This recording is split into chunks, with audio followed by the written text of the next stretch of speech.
Good morning, and here we are again. I am Kenny Polcari, your host of the party, and today is Friday, July 29th, 2022. And what is it that we need to know? Well, stocks continue to march higher, even as a second quarter GDP report comes in negative, leaving no recession in sight. Yields are still inverted. Isn't that an issue anymore for anybody? Earnings continue to drive the action. And last night after the bell, Amazon and Apple did absolutely not disappoint.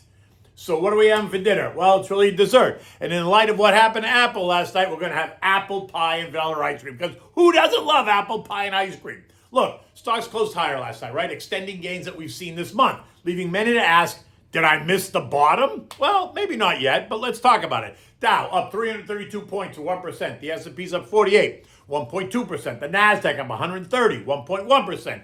The Russell gaining 25 points or just over 1.3%, while the transports rocketed higher by 430 points or better than 3%. Stocks continue to march higher on Thursday, even as the macro data continued to raise the red flag. Second quarter GDP coming in at negative 0.9%. A bit better than what the Atlanta Fed thought. They thought it was negative 1.2, but well below what the cast of characters, otherwise known as the Wall Street paparazzi, thought. They told us it was going to be plus 0.3%. Offsetting the negative print from the first quarter, which hit the tape at down 1.6%. But alas, that was not in the cards. The second quarter hit the tape and it was a negative print. Now I understand. It will be revised 2 more times, and so could it go positive? Of course it could go positive. And it will go positive faster if they can change the definition of the answer to 1 plus 1. I know the answer to be 2, but maybe it's something else. I don't know. Maybe I've been wrong all these years. Who knows? Personal consumption came in weaker at plus 1%, but that's down from 1.8, which is down from 6.1% in July of 2021, just a year ago. Clearly that data point is going in the wrong direction, but hey, that's not important. Initial jobless claims rose just a bit, coming in at up 256,000, while continuing claims remain just slightly weaker. Stocks are now at a 7-week high. And who led the way higher yesterday? What group led the way higher yesterday? Well, maybe it's a surprise and maybe it isn't. Utilities, the most defensive sector of the 11 major food groups in the S&P, right? So what does that tell you? The XLU rose by 3.6%. Names in that ETF include NextEra Energy up 5%, Duke Energy up 3.6%, Southern Companies up 3.5%, Dominion Energy up 2.6%, Sempra Energy up 2.2%, Exelon up 4%, Con Ed up 3%. All names that also paid better than a 2% dividend yield. Next up, the real estate sector. That was up 3.6% as well. Names in that group include AMT up 4%, Prologis up 4%, Crown Castle up 4%, PSA up 3%. And those are also nice dividend payers, right? So you're seeing any kind of a common thread there. Communication stocks, XLC, was the only sector that ended the day in the red. Not big. Was really dragged lower by 2 members, right? Meta, formerly Facebook, down 5.2%, and we know the drill there. The other one was Comcast, right? It was down 9%, the biggest drop in 13 years. Revenues up 5%, earnings per share down 5%, coming in at 76 cents versus the expected 80. They did return $4.2 billion to shareholders via stock repurchase and dividends, but none of that mattered. The decline due to the direct result of adding no new customers in the last quarter. That's right, apparently the number was 0. But I guess that's a positive, right? Because thank God it wasn't a negative that they lost customers. So look on the bright side. This morning, the stock is quoted at 39 and a half, right? That's down where it was yesterday. All the other major S&P sectors are up between 1% to 2% overall. Not a lot of drama. In the end, it appears that investors and traders and algos are latching themselves onto the idea that JJ is going to choke and that he's going to pivot sooner rather than later as the economy loses momentum going into the second half of the year. The language he used was simple. Hikes would slow at some point. And that's all they needed to hear. Apparently, they think that hikes are going to slow any day now, which is not happening while inflation is still running at 9.1%. But look, we're now in that cycle where bad news is good news for stocks. A slowing economy should see inflation retreat, and if that happens, guess what? It should end the tightening cycle. and the markets will like that. But let's not kid ourselves. The Fed needs to see real progress against inflation before they stop raising rates, which means the recession, when it comes, that's a joke, will need to get deeper before it gets better, right? And then at about 1 o'clock yesterday afternoon, guess who else stepped onto the world stage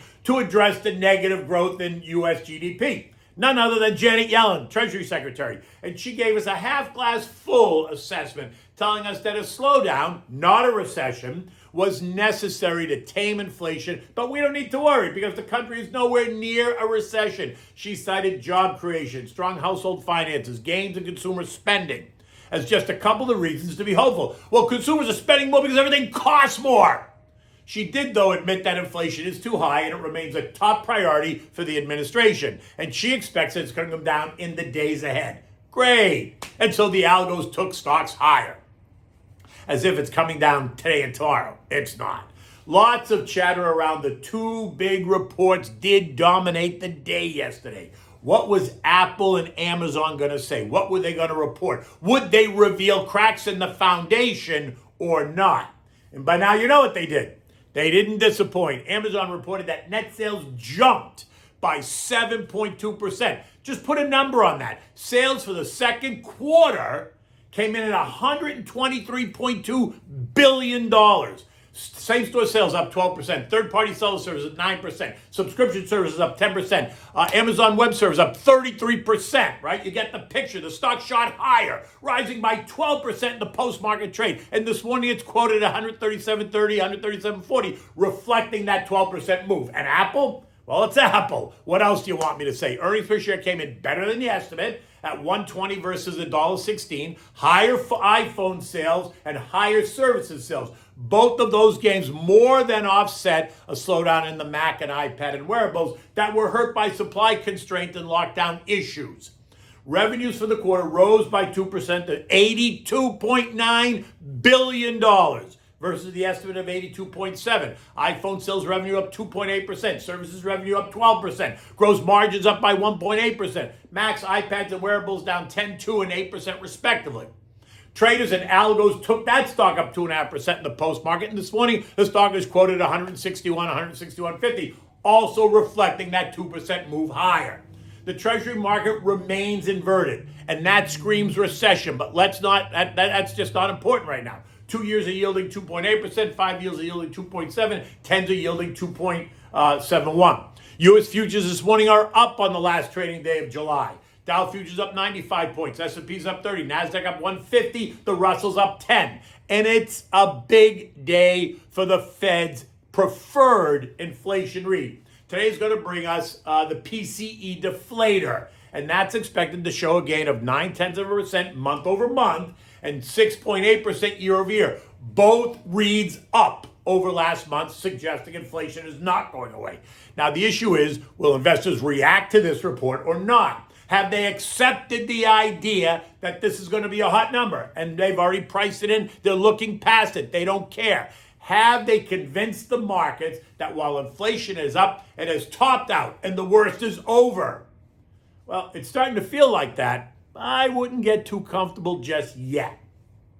We're also going to get personal income and personal spending of up 0.5 and up 0.9 respectively. University of Michigan sentiment survey of 51.1, a report that has been in decline over the past couple of months. So that's kind of a negative on consumer sentiment. Now look, we're going to get a dozen earnings reports today, right? Procter & Gamble, Colgate, Chevron, and Exxon are the biggest ones. Now Chevron, Exxon, and Colgate have already reported and they beat. They're quoted higher. Procter & Gamble missed.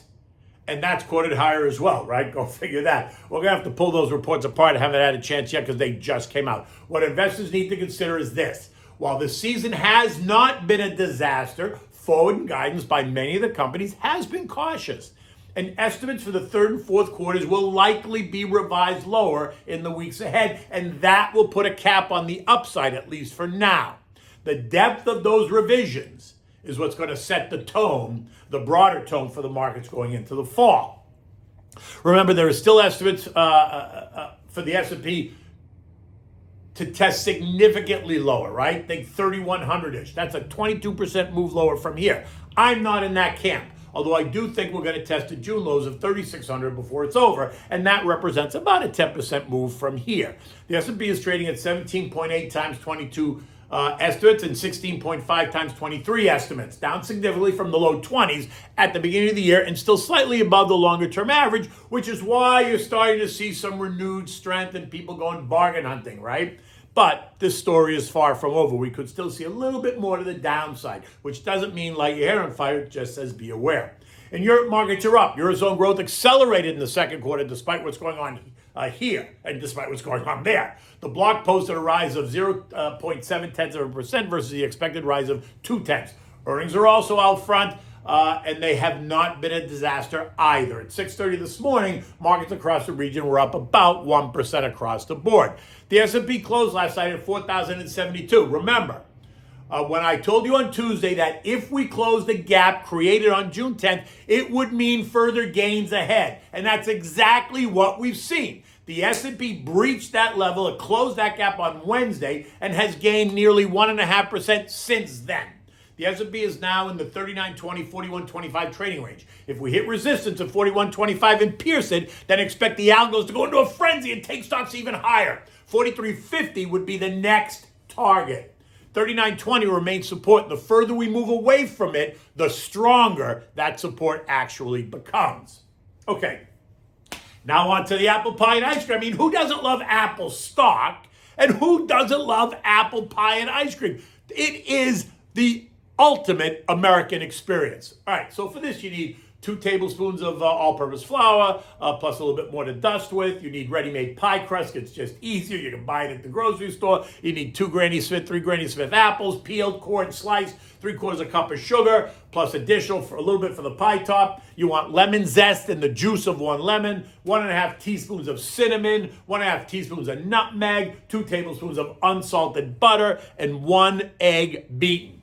You want to preheat the oven at 375 degrees. You want to roll out the pie crust on a floured surface. Lightly butter the dish, the pie dish, and then place one of the doughs in the pie plate, kind of forming it around the plate, press it nice, get all the air out, all that stuff. In a large bowl, you want to take the apples, you want to mix the apples, the sugar, the lemon zest, and the lemon juice. You want to take the spices and the flour, toss it all in there, mix it up, get it all nice and coated. Now pour that mix right directly into the pie pan with the dough. Always add a bit of butter right in the middle. And take the other half of the pie crust and cover the pie using your thumb and forefinger to make a ribbon by crimping the edge all around the plate.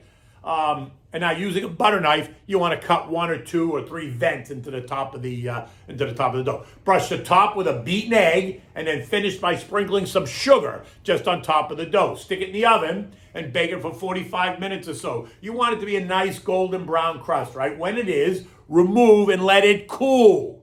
Let it cool first. Don't cut it really hot because it'll go all over the place. You want to serve that with your favorite vanilla ice cream. Haagen-Dazs vanilla always works well for me. I am a Haagen-Dazs fan, and it is one of my favorites in any event. It's going to be a beautiful weekend here in South Florida. You can see the sun is out now. It's a little bit humid, not so much, but it's going to be a gorgeous day. Have a great weekend, everybody, and until next week, take good care.